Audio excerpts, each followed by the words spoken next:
Please stand clear of the doors. Por favor, manténganse alejado de las puertas. While you're in sunny Florida, be sure to visit WARlando! Enter into a world of epic adventure. Hello and welcome to WARlando. We are a gaming podcast based out of Orlando, Florida. Yes. I am Adam, and we have with us Mark. and also Nicholas. And we have a very special guest with us this evening, Age of Sigmar tournament organizer extraordinaire, Mr. John Vega. Yeah. Hey, Oh, what's up? yeah. What's going on, sir? Welcome lots to of things. WARlando. Lots of things going on? Yeah, lots of things. We're in the home stretch of Crucible prep. Woohoo! That is so great to hear. What does that mean for you? That means all of the terrain that I was supposed to be painting for the last 8 months gets painted. Yeah. Sounds like my army. Things that were well thought out ideas become things that are on papers and documents. And change in the last second. And prize orders are put in. All right. Very nice. What kind of prize orders? So this year, for the first time, we're going to be doing raffles similar to what they do for Warhammer 40,000.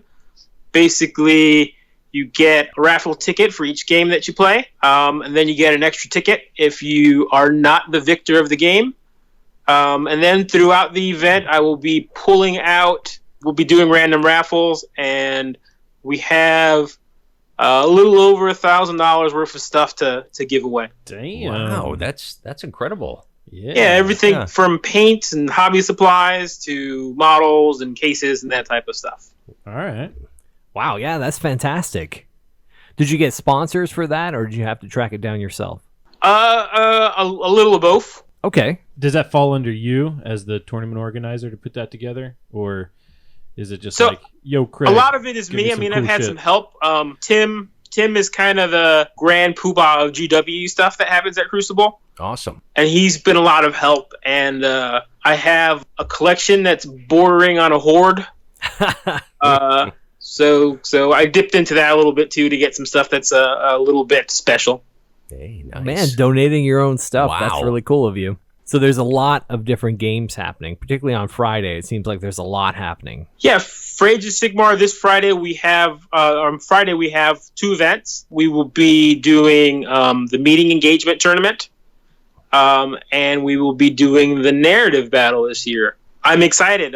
We finally have a system for doing small battles. Yeah, the meeting engagement system. Have you played it? I have. I really, really like it, but it took me like 8 games before I understood it, and I still only kind of understand it.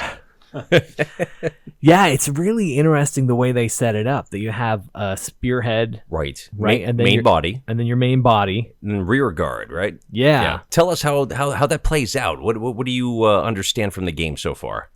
For those. So I have exclusively played my Gutbusters, and they're pretty bad. They're pretty um, badass, is what you mean, right? And all of my different units, because there's so few units that I use, they're the same. So it doesn't matter what comes in when it comes in. All You're right, fair getting enough. some ogres and a butcher. What I found is I've played a lot of games with people who didn't understand how to make armies for meeting engagements. Mhm. They took units that were too big, so I just kind of won because they couldn't deploy most of their units. Oh, gotcha. Because you're on a much smaller table. Like they were too big to fit in the space. So the deployment for meeting engagements is really weird. You only have like 3 inches of deployment space, Yeah. or 6 inches of deployment space, and I believe, I'm not sure if it's been FAQ'd, but if your unit couldn't fit, those models just didn't come into play. Wow. Ouch. So don't bring the Stonehorn. So, well, it's a little different if something like if it's one model and the base overlaps, that's okay. But like if it's a unit of 10 models, and there's just models that can't fit on, they can't come on. That's cool. I saw I remember the diagram in the book, and they use a KO frigate, I think, in the diagram. It's okay if it overlaps on one side, but if it overlaps on two sides, it's not. Yeah, that's not allowed, right? Is that what I'm saying? Is that right? What I'm thinking? And the way they were setting it up was the lengthwise of the oval base it was on was running parallel with your side of the table. Mm-hmm. So, and that was allowed, right? Okay. That sounds right, but that's something more for the rules guys. I am not a rules guy. Gotcha. How does that work out as a TO? So I know my way around the books pretty well, and I can point out stuff. I also have a general policy where I really don't make rulings. When someone calls for something, unless they're trying to bully someone into like doing something that's obviously against the rules, I just kind of point out where the rule is and what it says. I tend to help out more with like line of sight issues, that type of stuff. Yeah. But when it comes to rules interpretations, if they can't figure it out, they dice off. I don't do rulings. Yeah. Okay. Yeah, I like that, like open attitude towards it. Then you're not no hurt feelings. Let the players come to a decision. That's essentially what it is. I also have since it's a time game, this was the policy so that I developed during my time running War Machine tournaments. Like the time was a lot tighter.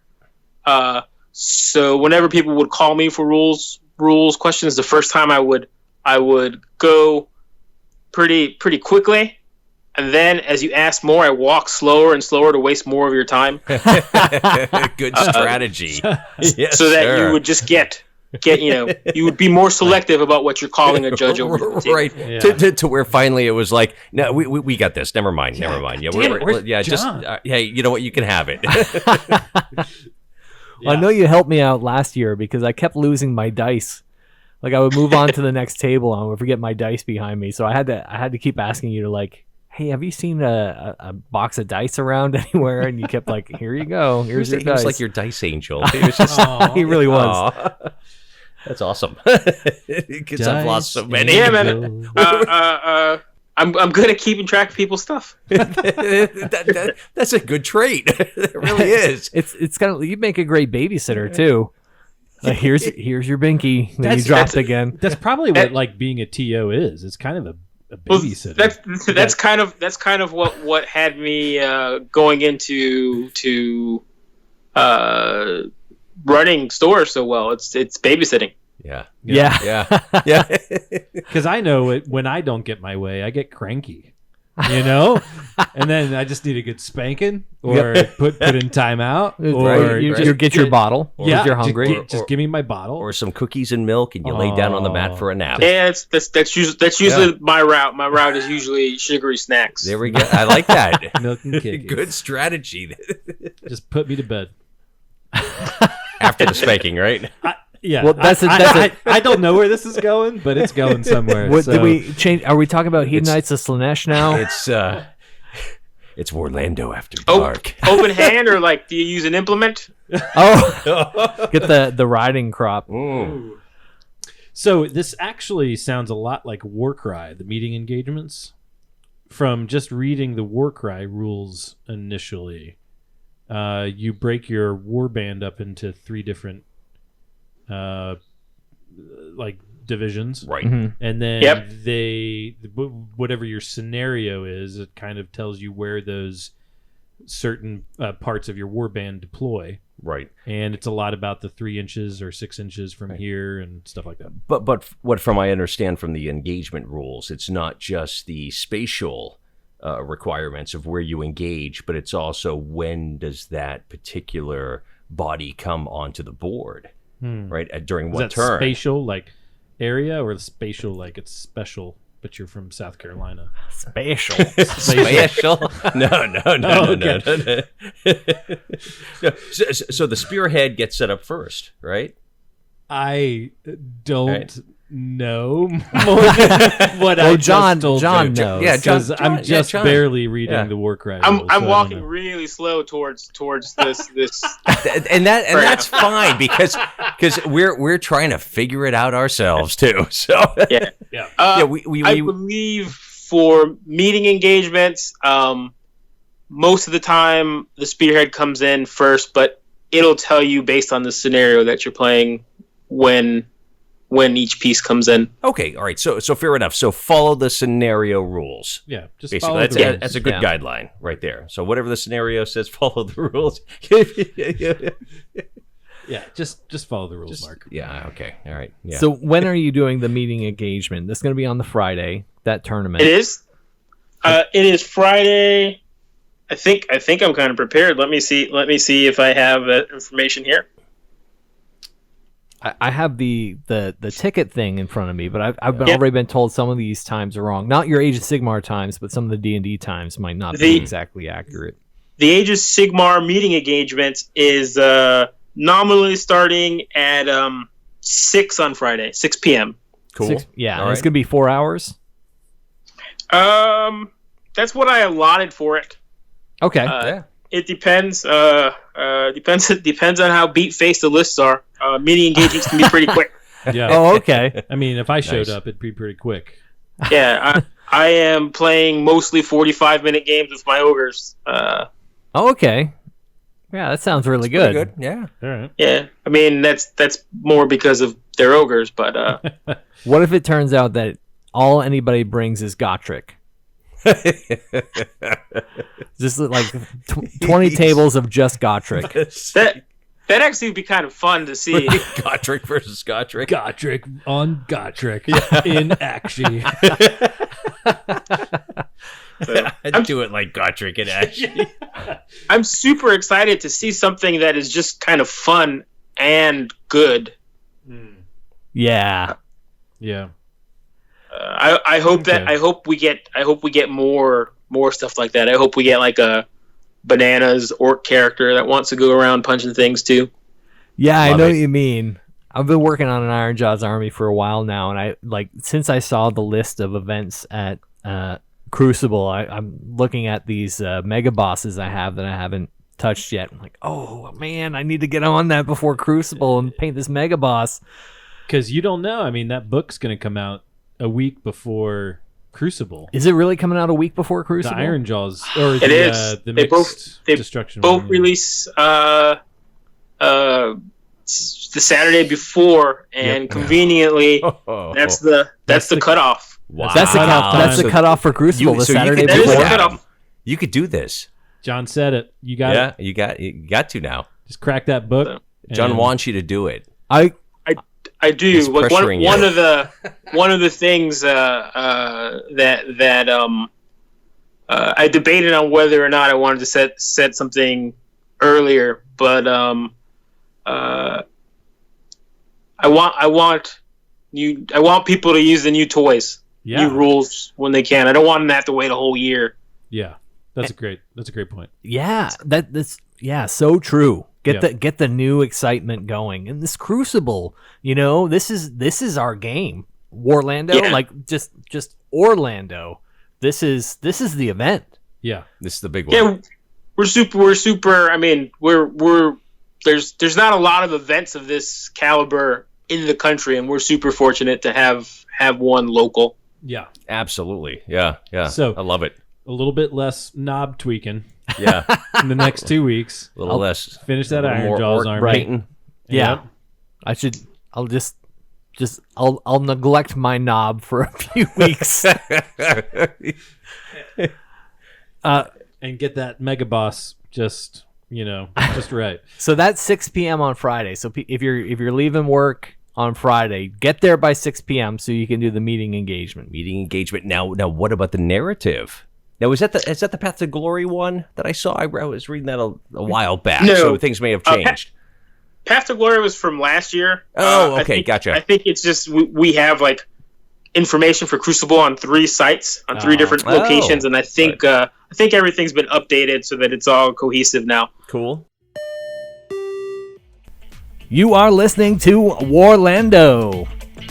To keep up to date with everything that we are doing, you can head over to Twitter or Instagram and check out our social media accounts. I, Adam, am WARlando77 on Twitter and just WARlando on Instagram. Nicholas is WARlando Nick on Twitter and Instagram. And Mark is WARlando Mark on Twitter and Instagram. Please get in touch with us. We want to know more about you. Now back to the show.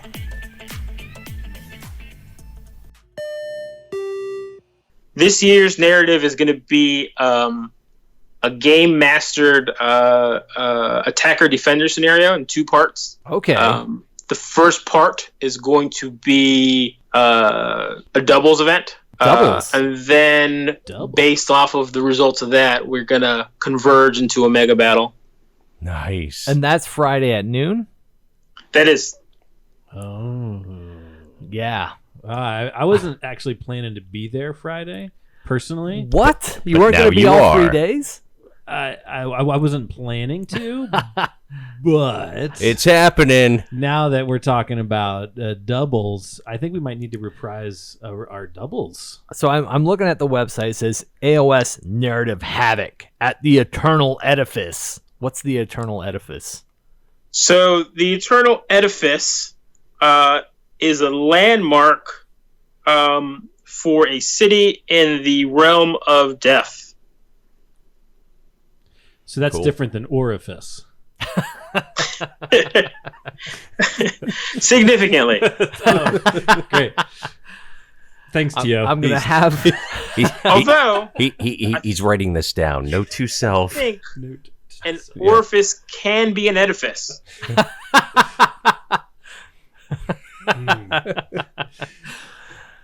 So that's the 12 o'clock on Friday is the narrative event. And it's... So what... You said it's a doubles event. So what It are the is. restrictions for that? So there's a few. There is, if you look on the site, depending on whether you're going to be playing as an attacker or defender, there is kind of a comp, which is hard to pull up right now. And then there's also a 50 wound cap. Oh, so you can only bring 50 okay. wounds for the entire... Correct. Your entire army has to be 50 wounds or less. Right, and that's with the other person playing, or is that just for the No, one that's per person? player. Per player, right? Per player. Per player. So, and then So- doubles would be 100 wounds per Gotrick side. is 8. So Yeah. I got 42 points to play with. Can- Awesome. okay, that's, so that's really cool. As far as the restrictions, Wow. if I bring Gotrick, can I team up with someone else that brought Gotrick? So Ooh. I don't want to give up too much, but I would suggest to bring a few alternate models with you. Okay. There's going to be some situations that are going to require some ad hoc army building and teaming up. Oh. I like that.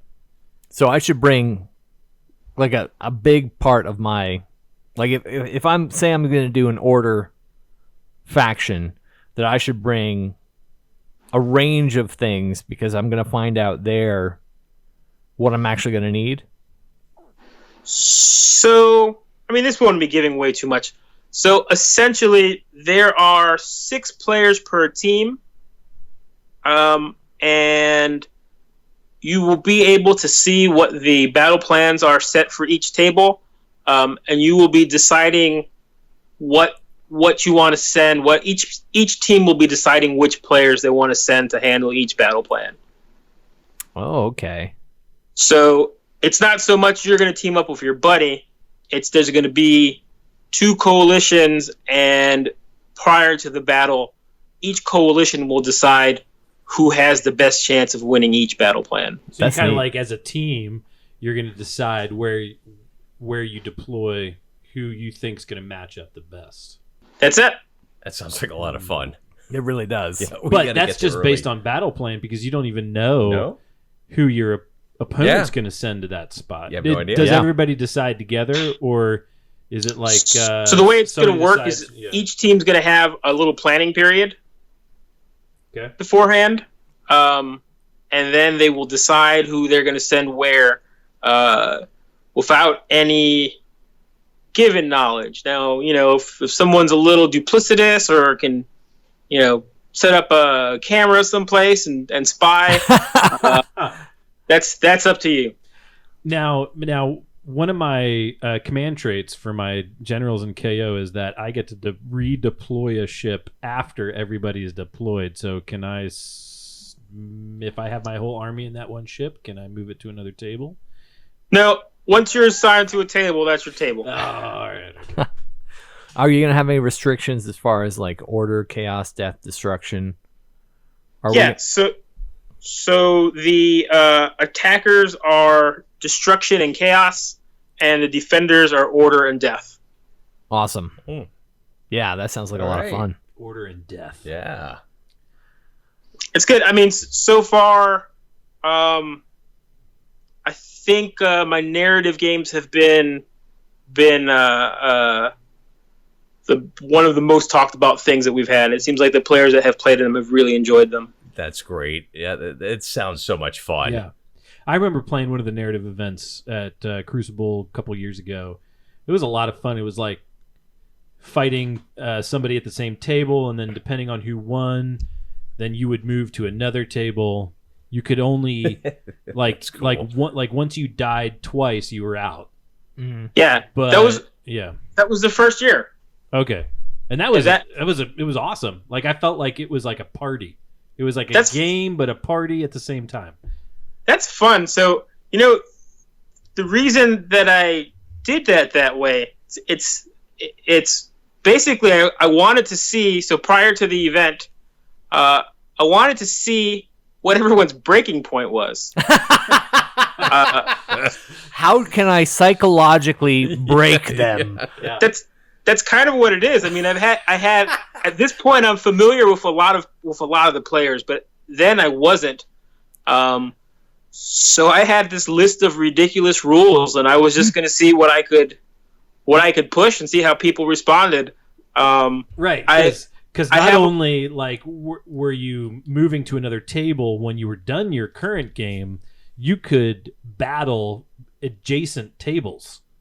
Yep. So during like a shooting phase, you couldn't charge into the other table, but for like a hero, like a magic spell or a shooting spell or something like that could do range, I could start shooting at like somebody next to me. That is so great. Yeah, I love it. And you would see people just like visually getting pissed off. Yeah. And then the other thing with that too, like the reason why I wanted to do that also was you notice like you had a lot of guys really having fun with each other. It's hard to be a dick to someone that you had a good time with prior to the tournament. So it makes, again, the rules issues, it makes it a little bit better if it's someone that you already have had a good experience with. So that's kind of how the first narrative started. And yeah, like when you go into the 5-game GT and you've just been hanging with these guys laughing and, busting your gut. Right? And you're on the same team together, and you're working together already. The ice is broken. Yeah.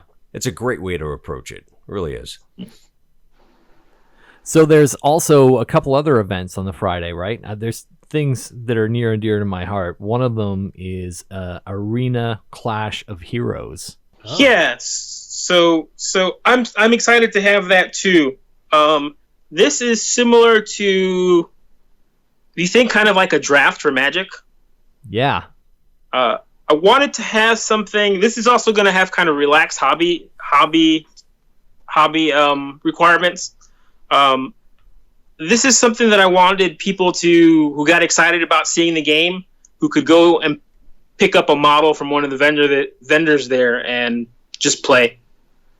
So that's awesome. Yeah, if I show up on the day and I know that the arena battle is happening in a couple hours, I can go buy Gotrek and put them together and it's okay that he's just gray plastic. Correct. Nice. Yeah, That's great. The point that the there's always a lot of people who are kind of watching games, and the intent is to let them get involved too. Oh yeah, it. it's like a demo kind of thing. Yep. It's not a set schedule. Basically, anytime that we have a table available for Arena and we have a group of 4 to 8 people that want to fire it off, it'll go off. And the prize for the Battle Arena is actually for the player who plays the most games of Battle Arena. Oh, okay. So it's just like, okay, I won one, I go play one, I lost one, I go play another one, I won one. It doesn't matter. Correct. Gotcha. And it's something to do too if you are in a situation where I find myself. I find my games typically last about 45 minutes. So if you find that you're in a game that ends early, it's another game that you could be playing between rounds. This is where I would want to bring Slambo. Yeah. You're like ridiculous Slaves to Darkness hero with like, how much is he? He's like 200 points. I said not that much. Not that many points, but he's the named character that everybody knows. So I bring Slambo and just watch Slambo get slammed over and over again. Right. You can bring all of the ridiculous characters that are not suitable for normal match play and get them all killed.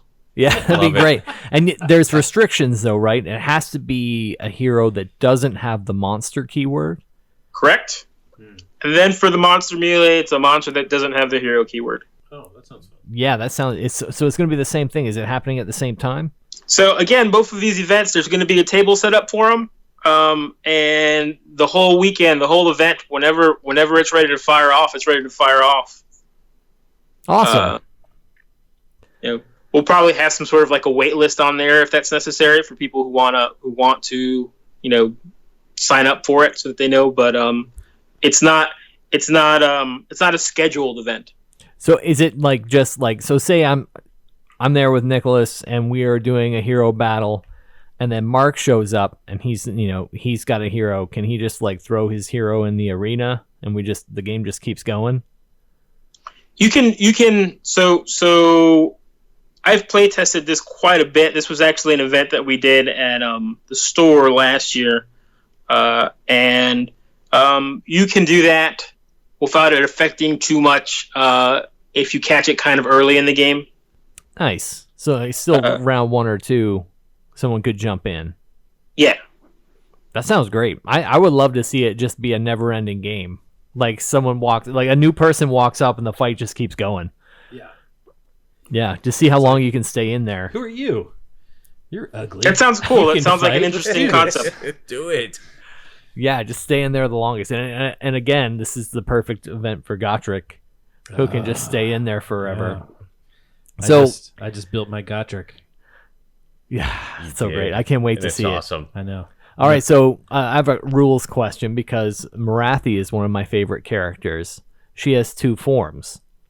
She is a monster. The second form has the monster keyword, so she can't have the second.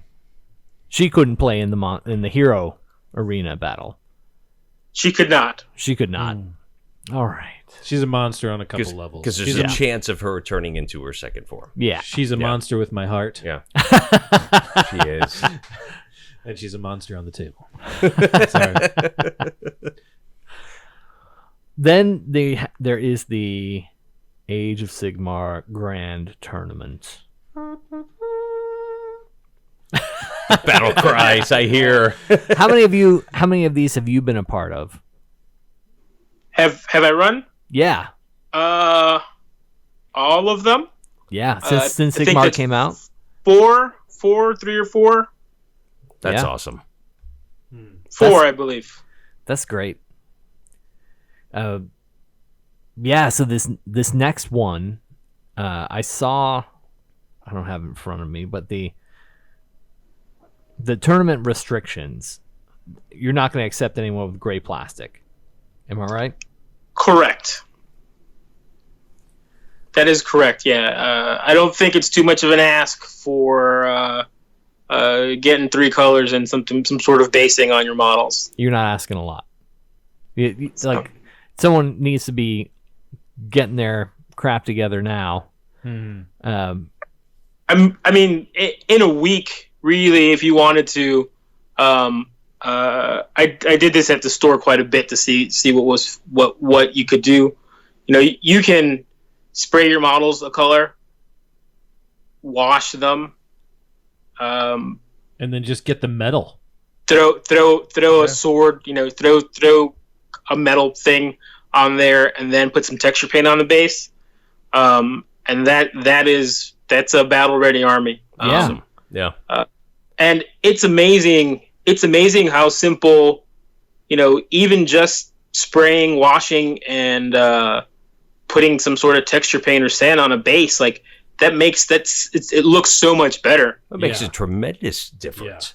Yeah, and there's so many armies. I think of Khorne Demons, Slaanesh, anything Sylvaneth. Yeah. Man, I don't think I want to play Sylvaneth, but I want the challenge. I want to put together a 2,000-point Sylvaneth list and just see how quickly I can do it. Nighthaunt's the same way too, because they have all those technical paints. You can just are you a mold line fanatic?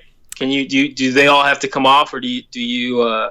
I think it depends. It depends on where the mold line lands. Yeah, there's a lot that I get to the point where I'm already on my second layer, and then I catch the mold line. Yeah. That just drives me crazy. All my blood letters. Yeah, I don't want to talk about it. How many blood letters do you have? A lot, but all the mold lines and all the green stuff packing them in, and then going over and going, how the hell did I miss this? And I couldn't go any further. I just had to go over it again. I feel so bad because we divided up that starter box, and I just had all the Chaos Warriors here, and I on a whim put them together, and then handed them back to you that were yours. And I know that I was not paying any attention to mold lines or gaps. And then I handed them to you, and you were sending me all these pictures of green stuff and mold lines, and like I created so much extra work for you. No, I would have created it for myself. All right, that's just the way I am. So I don't give a shit. I will for a second. I'll paint it and I'll go like, what the fuck, and then I'll be like. Once it's on the table and it's like it's that far away, out of sight, out of mind, and then I'm good. It's that initial. I'm painting it when it's 3 inches away from my face. Then I'll be like, I'm over it. I'm good. And then I put it on the table. I'm like, I'm over it. Move on. I just want to play. Well, good for you. I just want to play. Just play. Just like everything else in life, it's much more fun when you lower your standards. Yes. I love it. All right, like thank you for that advice. When you're a poster and it's going on my wall, I'm hanging it up at work. Yeah. That needs to be a bumper sticker. Life is so much more fun if you just lower your standards. Mm-hmm. Cheers to that, fellas. Yeah, cheers. You are listening to WARlando. If you're enjoying the show and you want to help support us, you can go over to teespring.com/stores/Warlando-2. If you want to support the show, please buy a t-shirt. Back to the AOS tournament. You are going to have a painting competition as part of that. How are you judging that? So I came across kind of a way to get that done that I really, really liked last year. Essentially what I do is I grab 5 different people with different experience levels, and I have them go through and pick their favorite armies. I make sure I have some people who are just kind of in it for the wow factor of looking at some cool models. Some people who are very technical savvy, and some people who are kind of in between. So it really is kind of a judge's choice, and it's subjective, and I just give them a very, very general instruction of pick what is the best armies. And then they ask me what I mean is like whatever the best is to you. Nice. I like that. It's such a hard thing to judge because there's so many factors. But when it comes down to it, the choices make sense. Like there wasn't anything weird. There wasn't anything. The armies that they chose, each person's top 3. I think I had them rate their favorite 5, and then I took everyone's top 3 for points. And I think it was pretty even across the board. They mostly chose the same armies. So it works, and I think it gives the guys who are able to two-brush blend a good chance at getting the award, but it also gives the guys who kind of know a little bit more about presentation and color choices a good chance too. I like that. Good luck, fellas. Have fun. You've got a really nice KO army. Yeah, but it's really best viewed at a distance. But it has that cool factor, that wow factor. It really does. Kind of, yeah. And all the mods you're doing. Your KO army got a few votes last year, I believe. Oh, See? wow. Yeah. All right. Uh-huh. Yeah, that's Okay. awesome. Well, thanks, John. That's all I needed. Yeah. All right. You better So- you motherfuckers better watch out. Yeah, right. So I will say that I took home my first ever Crucible award last year. I was awarded the best sportsman last year. My wife says I won Miss Congeniality. That was the award that I took home. How do you judge? So I eavesdrop a lot. What I do is everyone rates their games. They give me their favorite games. I think I asked for the favorite 3 games, and then myself. And last year I had Andrew helping. We were eavesdropping, and we were looking for people who were helping each other out. Like it's a really cool thing when you were in a competitive environment to remind your opponent of a rule that they forgot or a model that they forgot to move. Yeah. The sportsmanship is kind of that miscongeniality, but it's oftentimes it's a really important award. It's kind of hard to. It's a very subjective award. Yeah. I think it throughout the day. Throughout both days last year, that it was a conversation on every table where we played, where it was we were conscious of sportsmanship scores, and we were conscious of the fact that that my opponent was going to have the opportunity to say something about my own sportsmanship. That everyone an incentive to put their best foot forward. Yeah, that's it. But there's a lot of people that kind of go above and beyond, and making sure that their opponents are having as good of a time as they are, and that all kind of comes out through conversations with people. I get people there's about half a dozen really vocal players that are really good at telling me whenever they see or experience something positive. Okay. And that happens throughout the event. So there is definitely, at the moment with the size of Crucible, I'm sure it'll have to change as it gets bigger, but there's definitely an objective part, which is the game scoring. Yeah. And then I look at that and I want to see what the scores are, and if someone really, really, really scores, a ton more points than someone else there, they'll get it. But if it's pretty close, I'll take the feedback and what I saw throughout the weekend, and then I'll talk to my helper too. Should probably give him a name. His name is Andrew, and we'll decide who gets sportsman based on that type of stuff. You just don't want to give that up. Me? Yeah. I was so happy to take just to participate in the event and get that was a nice pat on the back to say thanks for being here. Yeah. That's good. I mean that means that your opponents rated you really high and you got some compliments. Oh, that's nice. That's really nice, and I am very, very grateful and humbled by it. It was such a nice thing to have happen, and I had a great time. Like everybody I played was awesome. I think you did a solid middle of the pack showing too, didn't you? I tied for 8th. Yeah, that's really good. Yeah. Yeah, that felt good. I know of at least one person who probably asked you for your list that started a KO army because of the experiences playing you. Oh, awesome! Like you pushed him from that's kind of what I want to start to.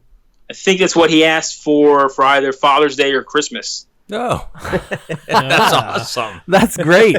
Somebody's Father's Day was made with man. There was a little note that's that was great. under the Father's Day tree that said, "I want Adam's list." Yeah. Oh, that's awesome. Every one of the games was just so much fun. I had so much fun last year.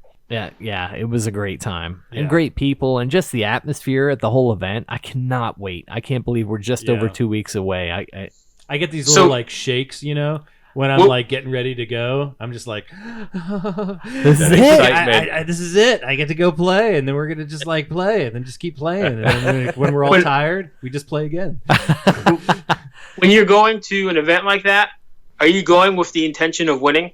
No. Oh no, God no. I want good games.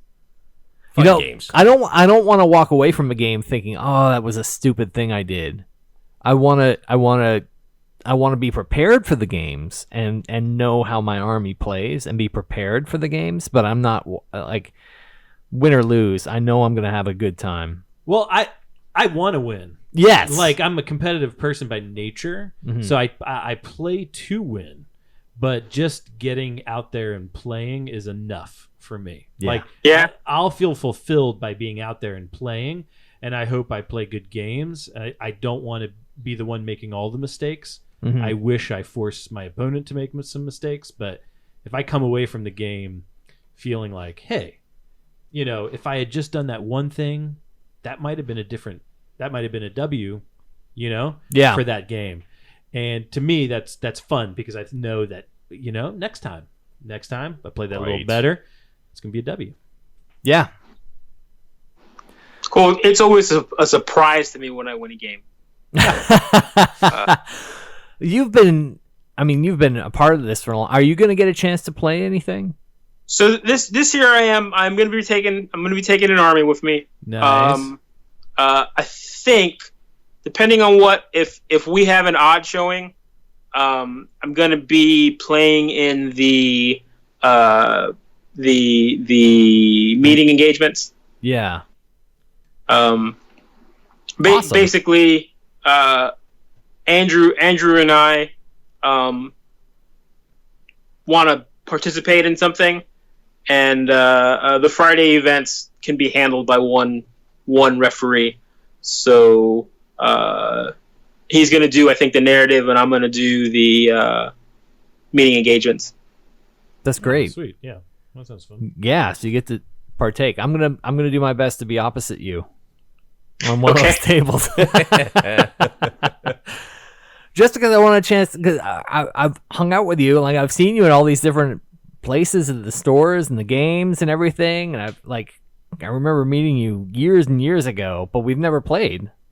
Yeah, I keep intending to game more, but to be honest with you, I think I'm happiest when I'm hosting something. I get a lot more enjoyment out of facilitating gaming and getting all those moving parts together than I am.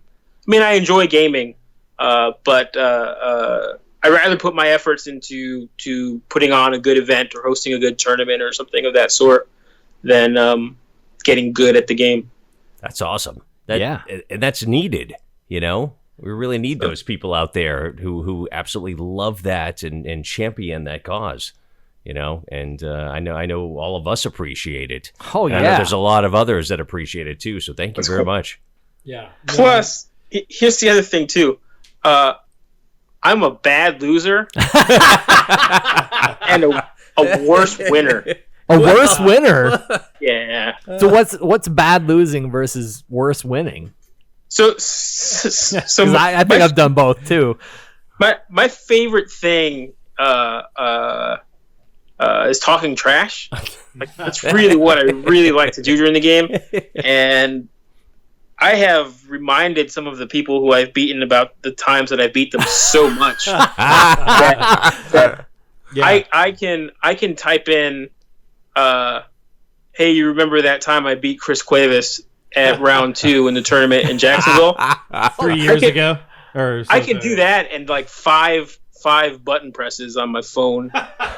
Because it's been done so often. Yeah. You know what's amazing right now is that Chris Cuevas has come up in conversation in like the past 3 episodes. Plus he was on our battle report we did recently, right, where he lost to Nicholas. He's a fucking rock star. He is. He is.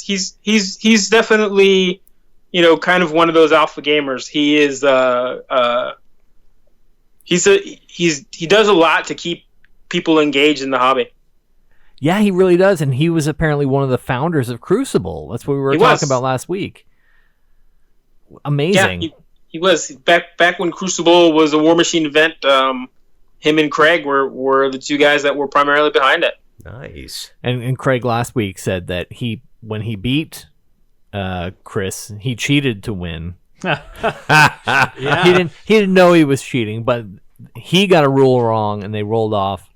And it turns out Chris was right, but Craig took home the win. Yeah.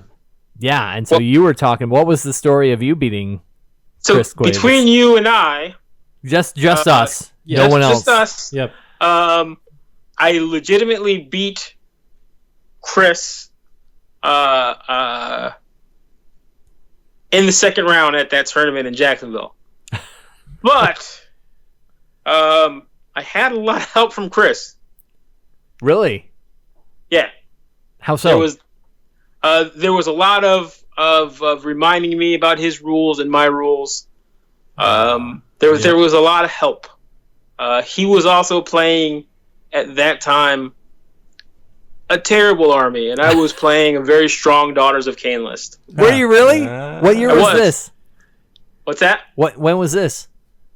This was like 2 years ago. Okay. This was like this was immediately after the book released. That's awesome. Oh, wow. So great. And he was playing. What was he playing? Do you remember? He was playing Pestilence. Oh, okay. Pestilence is still like, it's not like top tier maybe, but it's still really strong. But he had subpar. So it wasn't suboptimal. great. It was a lot of models that didn't do anything, and he killed almost all of my important things. At that point, I wasn't paying a whole bunch of attention, and there was a lot of, hey, if you move over here, you can get that objective. I was like, man, moving over here sounds like an awesome idea. I'm glad I thought of it. I was thinking the same thing. That's awesome. Yeah, a great guy. We're gonna have to have him on the show eventually. I think we do. truly. Now. I think Oh, yeah. there's let's reach out to him and figure out what he wants to talk about, and we'll do a show just about that. All right. Sounds good. You're gonna get some esoteric World War II things or chicken wings or something like that if you ask him that. World War II and chicken wings. Those are both great subjects. Yeah. That's probably like in the top 10 like Google searches every day.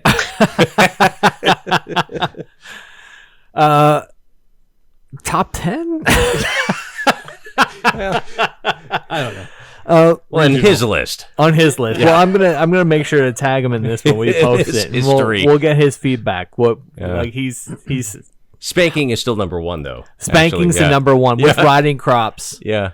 The Hedonite riding crop spanking search. Yep. That's World War II. Spanking. I'm gonna put a challenge out there just right now. Like I'm gonna buy a T-shirt and some dice. Whoever comes up with the best custom Hedonite spanking Gotrek. That when I see that model, any swag we have, we're gonna send to this person. We're gonna give them everything we ever get. If they can come up with and create BDSM Hedonites of Slaanesh Gotrek, Why does it have to be Slanesh? Well, yeah, it doesn't have to be Slanesh, but a BDSM Gotrek. Okay, because Korn can get a little freaky. Korn does get a little freaky, but why is Korn at odds with Slanesh? And that never made sense to me. Why are those two always fighting each other? Because blood for the blood god. Korn's a super serious dude that wants to lop off some heads, and Slanesh is always trying to touch a boob. Yeah. Like, hey, pay attention. Like, can you give me a minute? Yeah. You're gonna have them when I'm done. Yeah. They both get off in their own specific ways. Yeah. Very specific way. different ways. Yeah, and so I think they're just playing with each other. Yeah. I think so. They're really in love. It's just a big giant It's like game it's of like, foreplay. Yeah, that's all it is. Yeah. That's all it is. It's like hitting the one you like when you were in grade school. Yeah. Hitting the one you like. Yeah. Pick it on that one person. It's it's a secret thing. Yeah. Korn and Slanesh. Totally. Like if they just shed the tension, there's gonna be a lot of love. It's gonna be love. That's gonna be the next chapter. I think Games Workshop is gonna be going into. Yeah. Yeah, it's in there. a story When Harry met Sally. Yeah. It reminds me of the Mel Brooks movie. Oh God, my brain is defunct. I'm gonna cut this whole part out until we come up with the name about the one that's the African American sheriff. Oh yeah. Blazing Saddles. Yeah, Blazing Saddles. Yeah. Oh, it reminds me of Blazing Saddles. This is where I'm gonna cut. It reminds me of Blazing Saddles. Wow, you are sharp tonight, Adam. I am. I'm on it. There's a scene at the end of that where they're the big Hollywood set where all of the like evil cowboys are like rampaging through a Hollywood set, and they trample through that one Hollywood scene where it was all the guys dancing, and they're obviously somewhat effeminate guys, and they're dancing in their top hats. And at one point, Cowboys drags this guy behind the scenes like he's gonna beat him up. And when they come back around the corner, they're like holding hands, and they're in tender embrace. And that's Slanesh right in Korn it's right coming. It's coming. yeah, that's them, the two of them. Yeah. All right, I'm gonna cut out this entire like last 3 minutes. all Or right. you're not gonna make it. That's totally fine. Special bonus material for your supporters. Yeah, for the supporters. Yeah. Yeah, for our Thank very you. many supporters. And I just want to take a second and just thank the supporters out there. All those supporters. All of our supporters right now are getting free T-shirts. All of our current supporters are getting free dice. All of our current supporters are getting a lot of free swag from us. And that's going to be some hot shit. Like It is. This dice. And there's more coming out. Dice looks good. And Those dice are freaking awesome. we're making some really neat stuff Yeah. that hasn't seen much of the light of the day yet, but it's coming. Oh. Yeah. There's some gonna be neat stuff unveiled. that we want to give to the people of the gamers of Central Florida and anybody else that's interested. One thing I did notice, there are 2 people in France and like 5 people in Australia that have downloaded this show. Nice. Amazing. Yeah, Like consistently or just once? at least once. Okay. All right. Yeah. Well, Yeah, so those 2 people in France and those 5 people in Australia, reach out to us. I want to know who you are and why the fuck are you listening to this? G'day, mate. Put another shrimp on the barbie. That's it. They wanted to hear Nicholas impersonate them. Delete. Unsubscribe. Block. So, okay, John, back to Crucible. Okay. Anything else you want? What do you want to say to people before they get there? What do you want people to be prepared for to come to Crucible to be involved in Age of Sigmar? So I've always wanted to have a position of some power so that I can be bribed and corrupted. Awesome. I just spit out my beer. He totally did. I like milk. I don't like money. Money feels dirty and it's not creative, but I like meatball sandwiches and Hershey bars. All right. And cherry wheat. Cherry wheat beers? Yes. Oh. Sam Adams. That's a great way. That's a great way for you to win whatever reward you want, or get as many command points as you want. Well, I'm a big right. fan of But, some Sammys too. Maybe get set up with the right game against the right person. Sure. All right. Uh-huh. There you go. Yeah. Nice. Excellent. But No, I mean, in all seriousness, Crucible is something that I want it to have its kind of distinct feel. I don't want it to just become another Nova or another ITC event. Although this year it is an ITC event. It is. It is. That's awesome. You will get ITC points for it. Wow. Congratulations, man. That is a big deal. Yeah. But I want it to keep its feel. I definitely want our less competitive minded people to be able to have as much fun as the guys that, the Wills and the Chris's and the Dougs that wanna beat everybody. They want to just beat face and get their points. Yeah. And if you're a sportsman or a painter, they don't care. They're here to beat face and get some points. Yeah. I want people to know that just spray your damn models one color, wash them, and put some sort of basing on there and stop griping. I've gotten a lot of comments about people wanting to play without doing that. Really? Because they just want to bring the latest filth? Is that why? There's a lot of people that are in the hobby for different reasons. Not everyone really wants to get their stuff painted. Yeah, they just want to come out and play. Yeah. You want? I think that's fair to just expect a little preparation because the hobby's more than just the game.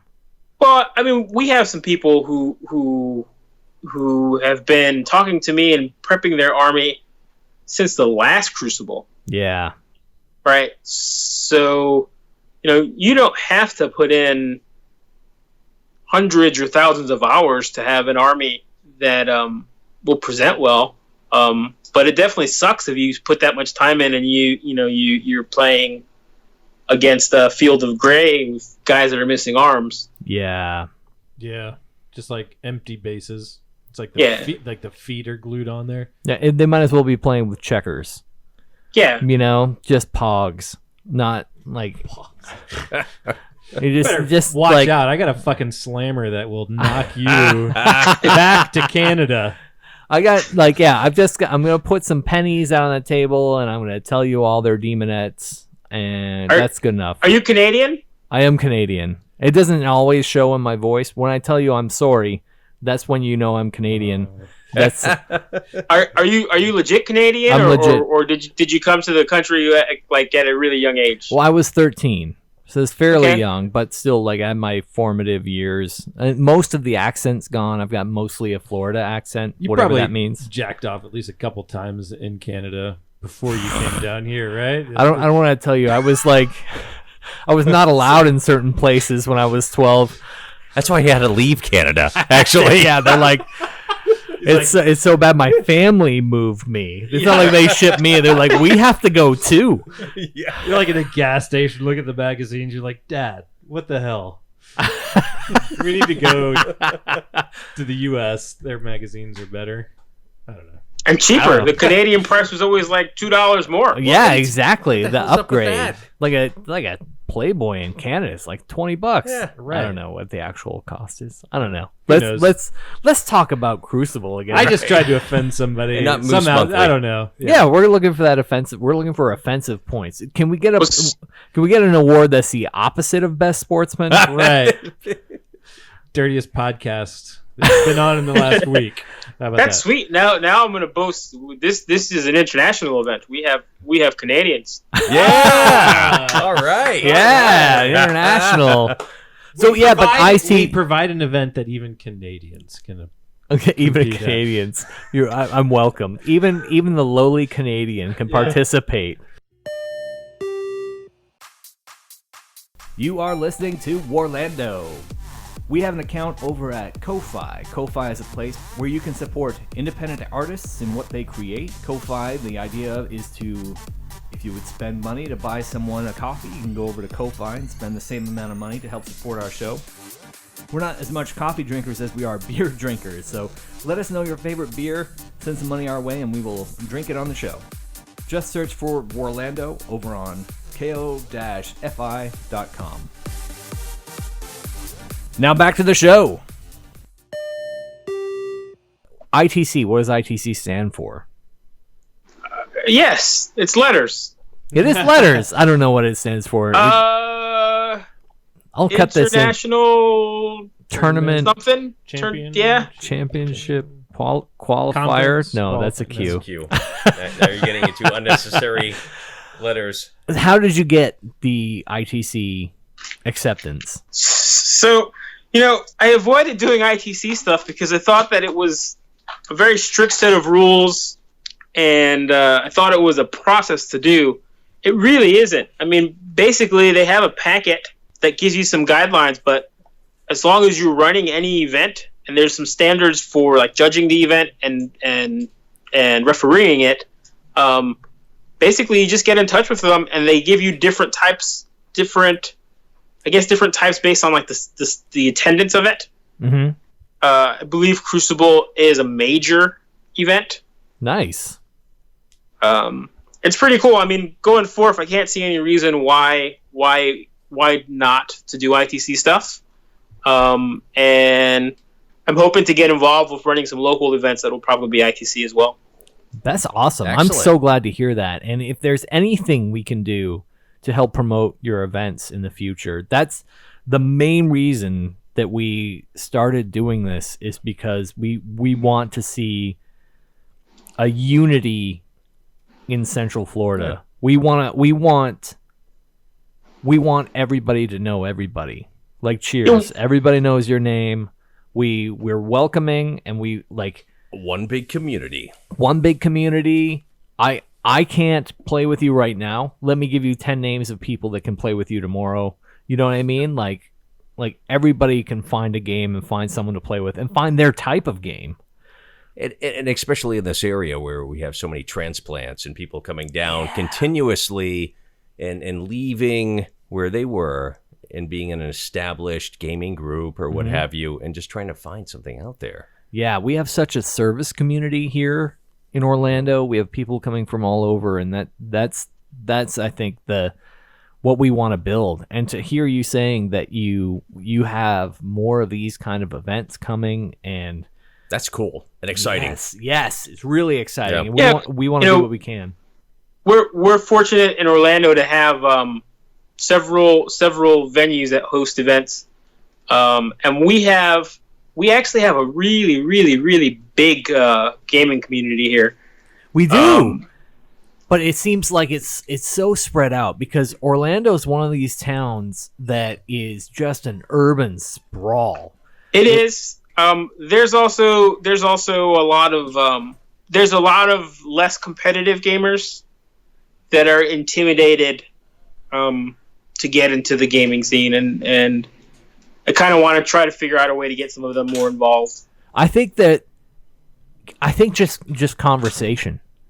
I think that, like, because like you were saying, that Crucible is the number one thing about Crucible is not being competitive. It's part of it. Playing the game is part of the game, is like playing to win. But part of it is about just enjoying yourself. You know, I'm when it comes down to it, I've got toys and you've got toys, and we're gonna play with our toys together. You know, that's it. That's what it's all about. Yeah, it's like we're back in the sandbox when we're little kids. Yeah, this is like finding that same joy again. You know, and let's get together and play games. Let's share that joy with each other. Well, and it's like taking chess, you know, watching, you know, like my parents always had this really nice chess set that was, you know, like in the room that you didn't play in because it was like the fancy room.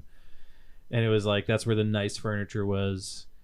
You didn't play with toys in there, but then the adults would always go in there and play chess. But that's a toy. You know, chess is a toy. It is, but these are a lot cooler.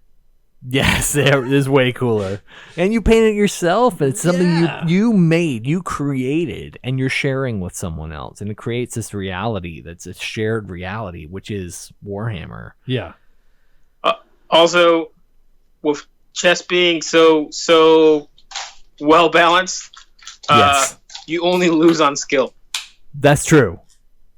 And I think having the the dice being a factor, that luck factor and that chance factor it makes the game different. You can play for that, and you can play around that where if you're a good enough player, the dice don't really matter, but still the dice can still a couple bad rolls. Sixes and ones can ruin any plan. Yeah. Yes. For sure. And so you hear about these, the chess champion of the world playing against the robot, right? That's like always learning. And you're right. It's a game that you lose based on skill because it's calculated. There's always some sort of mathematical equation that's going to prove you right or wrong and your moves and whatever it is. But in this, it's like, I'd love to see that robot play some Warhammer. Yeah. I have a hatred for robots. I don't trust them. Yeah, because eventually they're going to eliminate us and take over. Robots and primates besides humans that walk upright are not acceptable. And what if they team up? Yeah. That would be terrible. I want to play against that army. The cyborg robot army. That's what we need. That should be the next release from GW in Age of Sigmar. Yeah. Steampunk gorillas. I've got that Reaper model where he's like got some like mechanical arm where he's got like a Gatling gun on it or something. John, do you have any like model companies that you favor that aren't GW? Are you a GW diehard? I kind of am. But I really, really, really have an appreciation for old models. Yeah. I like to see the hand sculpted stuff. I like seeing like kind of the tool marks in a model. Yeah, that's cool. I just kind of have a connection with those models more, and I that's really what I collect. Aside from GW models, I really like some of Kingdom Death stuff. I've heard great things, and don't they have a board game? Like people are going nuts about this game. Yeah, it's a weird game. It kind of simulates a video game RPG. Yeah, but it's one of those games where like you don't really win. You kind of mitigate how much you lose. Like that's life, isn't it? Yeah.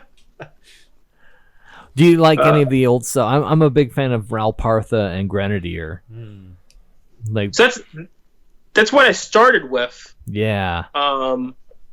But I mean, as soon as I started really getting into miniature gaming, the GW and the Citadel stuff really, really stood out to me.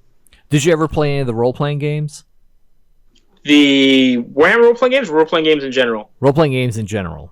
Yeah, that's my two top things are war games and RPGs. Are you actively an RPG player? Awesome. Am I actively playing? I'm on a break. I'm getting ready to think about running a couple of games. Oh, awesome. What ended up happening is I have a group that I was gaming with, a group of friends that I've been gaming with for a lot of years. And just kind of just like hanging out with them more now than anything else. Yeah, it's just RPGs in general. Keeping a group together and just keeping the momentum of a game. There's an organic flow to it that's both in the game and outside of the game. That there's just like it's just a thing, you know. It's there when it needs to be there, and it's. What I'm really interested in right now is kind of gaming with strangers. Oh, okay. Do you play like a D&D Adventures League? I intend to. What ends up happening is I think that usually happens on Wednesdays. Yeah, and usually like early in the day. When I get home, I have a big comfy chair and a cute dog that's competing with me to leave the house. It draws and sucks you in. I know. Yeah. I like playing over Skype and like playing from home. You know, where I can just say, keep playing. I'll be right back while I take the dog out, or I go to the bathroom, and being able to, yeah. You can be actively part of your life and actively playing a game. We have such just lucky to be alive now where we have that kind of technology, like us right now. Yeah. You're sitting in your house. We're over here at my place, and we're recording. And what a great opportunity to have this ability to have this kind of conversation. Yeah. Definitely, it's a great time to be a gamer. Yes. Yeah, agreed. The quality of things that are being produced is phenomenal. Yeah. The quantity of things that are being produced. I mean, not too long ago, there was a lot of stuff being produced, and most of it was garbage. Yeah. Now there's a lot of really good stuff competing for your time and money. Yeah, and the bar keeps getting raised. Yep. Like you're saying this, people just keep expecting better and better product, both on the miniatures and in the rules and the story. Yeah. The character development. Yeah. People won't consume garbage anymore. People expect a certain standard. Won't do it. No. It's also feasible for companies to kind of produce products that in the past would have had too small of an audience as well. I'm a huge fan of the new World of Darkness. Oh, yes. I just watched that documentary about White Wolf Games. Yes. Yeah. Did you see that documentary? I did. It was so good. I didn't even know about the World of Darkness. I knew about... It's incredible. I knew about Vampire the Masquerade and the Werewolf. Yeah, just Werewolf. Are you familiar with any of these, Nicholas? Have you heard of any of these before? Yeah, it's amazing. It's amazing. I have not. I've heard of a werewolf. Yeah, I have all the first edition but that's stuff. Different. And I think they're in the 5th edition now? I'm not sure. Yeah. So it's a weird game. It's bounced back and forth, and there's so the version that I like is the New World of Darkness, which is the one that everyone in that documentary that didn't like. Well, John, will you for newcomers, will you explain what the World of Darkness is? So World of Darkness is a role-playing game system that White Wolf published. Essentially, what you are doing is you're taking the role of different monsters depending on the game that you're playing. So you were either taking the role of a vampire or a werewolf or a wraith or a fairy or a mage. The first couple of editions were tied together by this really, really crazy story that essentially the end of the world was coming and all of these different factions played a role in it. Yeah. So cool. It's a pretty slick storytelling system. It really is. Yeah, I like it a lot. And I have never played it, and I know there's that you do play with dice, and there is there are statistics, but it's so much more about the story and the relationship between the different characters. Yeah, it's a narrative system, and it's a dice pool system, and it really is pretty elegant for like all versions of it have been pretty good at doing what it needs to do. The characters really feel like they should, and there's enough of those gamey elements in there to make it feel like a game and not just a story being told. Like Interview with a Vampire, the True Blood series. Yeah. These are Twilight in its own way. These are all like stories that share influence with the World of Darkness RPG. Absolutely. It definitely has that horror element to it. And and basically that trying to keep your humanity. I mean, you're playing this beast, this monster, and you're trying to keep that. That's a big part of it as well. The cool thing too is it's also a modern system that's set in a dark version of the real world. Real world. Mm-hmm. So it's really when we were younger and we were playing, it really was easy to incorporate that creepy house in the neighborhood. Yeah. Maybe those weren't meth heads in there. Maybe it was ghouls. I love it. Great way to look at it. Is there anybody locally in Orlando is that an active system that you know of? Sort of. So it's a really popular system. And the 5th edition that just came out now, recently, that is a iteration of the original one. Essentially, the New World of Darkness had a very different focus. It didn't have the big overarching story. Yeah. And it was human-centric, which is actually why I preferred it. I don't think it's something that you find in too many stores, but I would not be surprised to find out that there's several troops still playing in the Orlando area. Yeah, actually, I noticed a lone 5th edition Vampire, the Masquerade one at one of our local shops. Which one? So the one in Altamont. Oh, yeah. The Collective. The Collective. They had that on the shelf. I passed by. So, It does not surprise me. They tend to stock a lot of stuff like that. Yeah, that was really cool. And it got me thinking about it again and how much I really enjoyed that game system. And I remember they actually, there was a group that used to do a live action version of Vampire downtown. Yeah. So cool. And I've played a couple live action games as well. I think we played one in Dragon Con that was based on the World of Darkness too. John, have you ever been to Spooky Empire? If you're familiar with that con, there's no gaming there. I haven't. I'm not a great nerd. I think you're doing fine. I like miniatures and role-playing games. Yeah. Conan and G.I. Joe. And that's about it. The rest of the stuff is like That's cool. Police procedural things and Law and Orders, and I like a lot of crime stuff. There's so much overlap in Nice. all these different fandoms. There's always a little bit of overlap, and I'm surprised. Spooky Empire is a horror con and also a music con where they have a lot of the Ramones have been there, and they've had Alice Cooper a bunch of times. So the darker musician genres. That's what Spooky Empire has been, and they usually do twice a year. I'm really surprised that I haven't run into any gaming at Spooky, and I feel like Vampire the Masquerade and that whole dark universe. That'd be amazing. Yeah, it feels like it would fit right in. Oh yeah. John, are you barking at us? He's turning into his werewolf form right now. Down, John, down. Is that your dog? Is it time to get your dog out?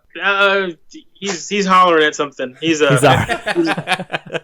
It's what they do. It's about possum time. Oh at my yeah. house, so I'm sure it's possum time at other people's house. So let's bring it back to. I would love to see some gaming show up at Spooky, and I feel like the Dark Universe, the Vampire the Masquerade, it has a there's an audience that wants it there. So like here's as someone who has run events at conventions and events for stores for things like that. If you really want to see it, you got to do it. Yeah. You got to be the one to do it. I'm tempted to just check out a room at a ballroom or maybe at a hotel room. Yeah. And just see who just Warhammer, Alice Cooper, and this werewolf RPG. Yeah. that I'm hearing about. I would just be curious to see who wants to show up and talk about it and see if we can get it. I've never played it, but I think I would have. I think it'd be one of those things but twice a year to just show up and play it. And at Spooky's the kind of place where everybody cosplays. To have everybody cosplay as a werewolf or a vampire, everybody's already wearing the costume. Let's do some role playing while we're there. You are listening to WARlando. Crucible 8 is coming up October 11th through the 13th, 2019. Going to be at the Park Inn in Orlando, Florida. That's just off 192 in Kissimmee. Please, if you're in the Orlando area and you want to come check it out, it's a great time. And if you see us, me, Adam, Mark, or Nicholas, come over and say hi. And let's have a beer.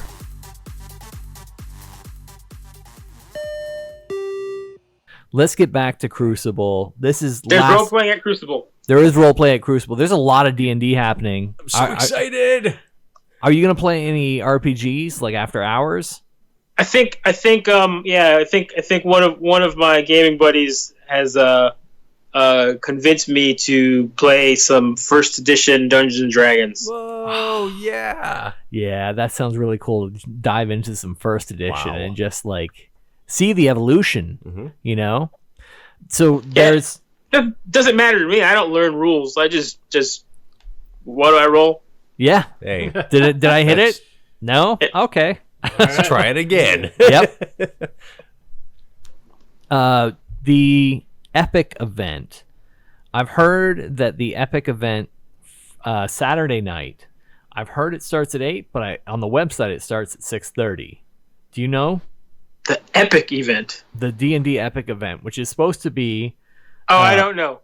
It's supposed to be an event that everybody is participating in simultaneously, where every table is going to have its own DM, but what happens on each table affects the other tables. Oh, that sounds awesome. Yeah, it sounds amazing, and I'm worried that our Age of Sigmar event is going to overlap the Epic event, because the Epic event is supposed to be a nighttime event, but I don't know when it starts, because I think, what time are we going to be done Saturday? 7 p.m.? So I believe it's scheduled to 6:30. Okay. People Gotta usually go, finish just- between 6 and 8, Yeah, you got to 6 go. and You 8. just forfeit. depending on how long the games go and how well wrangled I can keep everyone on schedule. And that's when people are getting pretty punchy too, after going at it for Yeah. 8 or 9 hours. You don't tell me what to do, John. Who the hell do you think you are? If you can get free, everything I hear about it, we're trying to get Thomas on, and he's the D&D coordinator. Do you know Thomas Valley? Okay. Yeah, well, he's a friend of Craig's, and he's a D&D guy who, like, apparently he, like, grew up with Gary Gygax, which is, like, a really totally amazing thing. We're trying to get him on the show, too, to talk about all the D&D stuff and RPG stuff that's happening at Crucible as well. But if you get a chance to play any games, it sounds like there's some really amazing RPG stuff that's happening, too. And I think after hours, I'm all day. I'm AOS all day, and I'm D&D all night. Sounds fun. Oh yeah. AOS in the streets. D&D in the sheets. Yeah. Oh God. Let's never talk about that again. Yeah, so, John, if you have any else you want to say to anybody coming to Crucible, what is last words? Sign up. Be prepared to have a good time. Once you come to one of them, you're going to be coming back to all of them. Love it. Hell yeah, man. So true. That's great. I would agree with that, John. I mean, ever since we've been coming, Adam and I, to this event, it's been fun. I've been looking forward to it every year. I can't wait to come back. Cannot I'm wait. so excited. Hey, you guys taught me a new card game last year. Didn't you? Yes, the game. game. And the game is an organic entity that I've taught people, and I've seen them teach other people, and then I've played with these other people, and the game is different. Okay. It's a living thing that it's like the telephone game where I whisper in your ear, you whisper in someone else's ear, and it like mutates as it travels from person to person. It's a living thing. And so I can't wait to play more of the game there. And if anybody wants to know what the game is, just find us, and after hours at Crucible, we will be playing the game. And it's a blast. That's something else to kind of point out. When you go, it's a good idea to make sure you get a room, because a lot of the fun is kind of that after hour stuff that you don't really get to participate in if you're local and you're commuting back and forth. Yeah. Plus, we're going to be drinking. Yep. Another reason to get a room there where you can just crash and not have to worry You're about saying, driving. You want to get a room? Yeah, why don't we get a room Get together? a room. You No. bring your paddles? Our paddles and our riding crops, and we're gonna play corn and Slanesh after hours. Maybe bring in a green screen and Yeah, we'll play some That's good vampire stuff. werewolf. Yeah, sure. The game corn Slanesh, AOS in the streets, D&D in the sheets. That's That's Crucible weekend. John, have you had a chance to listen to our show at all before? I have. A lot of the guys that you've had on your show are guys that I like to give a lot of shit to. Yes, awesome. Do you have anything you want to say to them? You can say it right now. I'm not good being put on the spot. Take your time. I can but cut it out. They've definitely heard from me. They've heard from you? Yeah, I mean, I think I've already mentioned how many times Chris has lost to you. He lost one time. Do you in the hear battle that, report? Chris?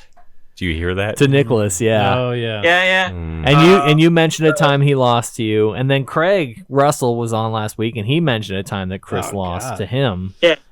So it might be time to hear Chris's side of the story. It's a lot about losing. Losers can say whatever they want.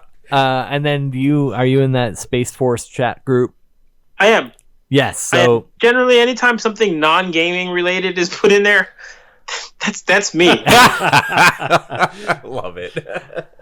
Did you see the van that's out front of Mini Duel's new location? No, what is the van? It is apparently their neighbor makes marital aids. Okay. I think it's called Crowbones. Okay. It's a dick van? You might have to bleep me out. No, we're not editing anything. Fucking say whatever you fucking feel like saying. It is. I'm gonna post some pictures. You need to post some pictures of this. That's is it a reason to go to Mini van? Duels if they have a dick van next to them. Yeah. The guy next door to them makes like vibrators that if you picture, those like S-shaped or U-shaped little things you use to like get the knots in your back. It's like a thing you hold in your hands to like get that knot out of your back. Like that, yeah. Picture one of those, but it's got a giant pink vibrator on the end. Are they like a pull start? I don't know if they're a pull start.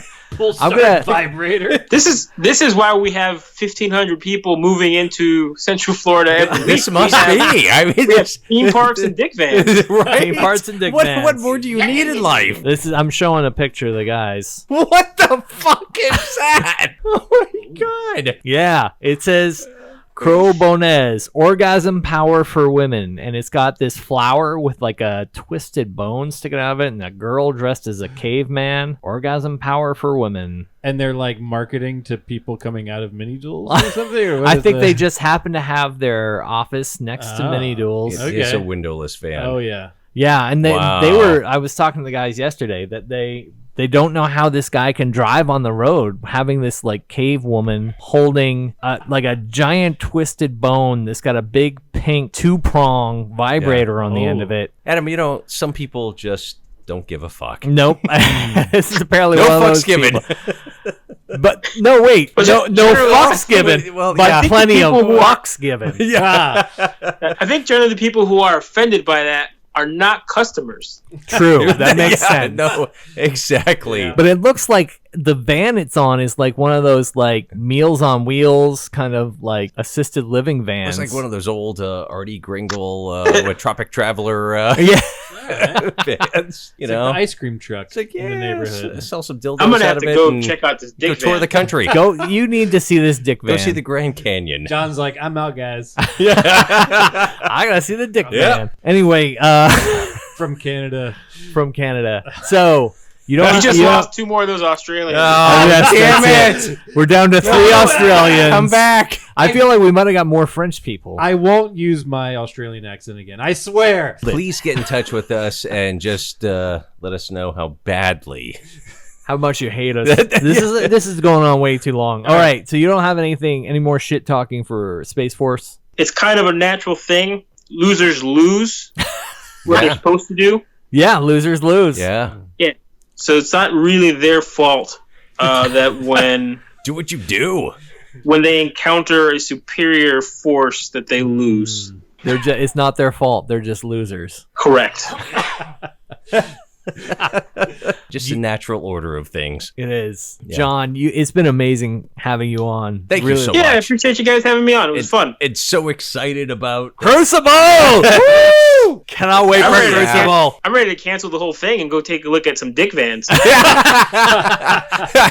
I can see that on the website, Sorry, Crucible has been canceled because of Giant back scratcher, vibrator, crow bones, whatever that means. I don't know. Bones. Maybe we can have them as a sponsor. John, we are going to do the sign off. Do you know what the sign off is? I don't know what the sign off is. Does that happen in the last few minutes of the show that I never listened to? You never listened to the last few minutes of the show? Mm-mm. Oh, that's good to know because we always give our plugs at the end, not butt plugs or vibrators. We talk about t-shirts we're selling and other ways to get a hold of us. We'll put that in the beginning.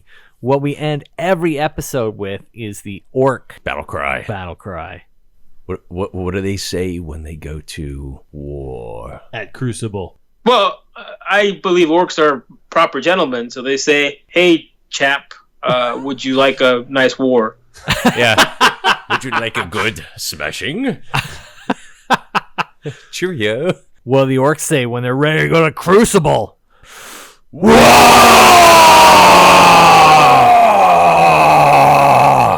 Oh, I timed that wrong.